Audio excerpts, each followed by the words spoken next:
Yeah, I mean, look, the truth is on the ground in Austin.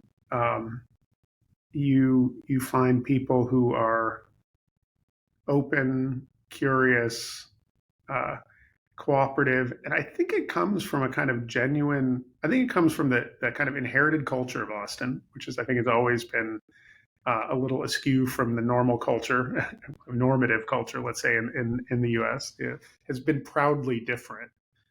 And I think it's partially that, and I also think it's this is a culture that is eager to question orthodoxies, and I always say that universities, for example, are places where heterodoxy and orthodoxy need to meet, where received ideas and new ideas come into contact with each other. And I think Austin's that kind of place. I think also the one of our guiding principles at the university is civil discourse, and we I think civil discourse is an often misunderstood term.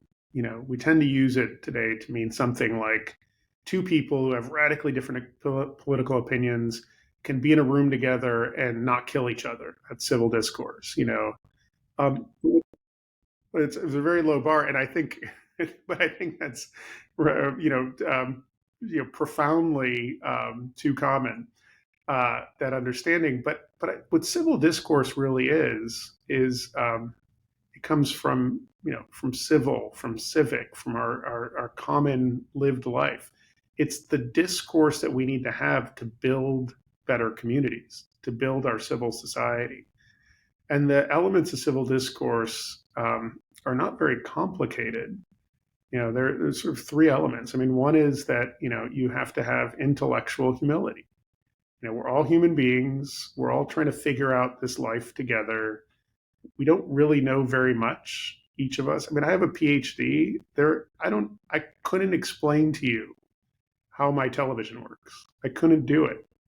I could explain to you simple things in life.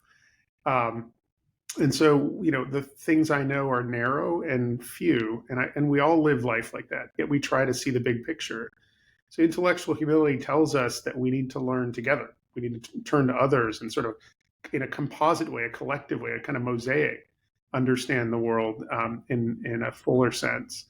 The second characteristic is, we're all, you know, we're all creatures of logos, I would say, rational creatures, and therefore we all deserve to recognize the dignity of all human beings. We all have equal dignity and equal right to participate in the civil conversation. And the third element is a passion for truth, right? That's what human beings are. Human beings are the way that the universe comes to know itself. Like we're the way the universe looks back and tries to figure itself out. And that's ingrained in who we are. So we have a passion for figuring out what's true.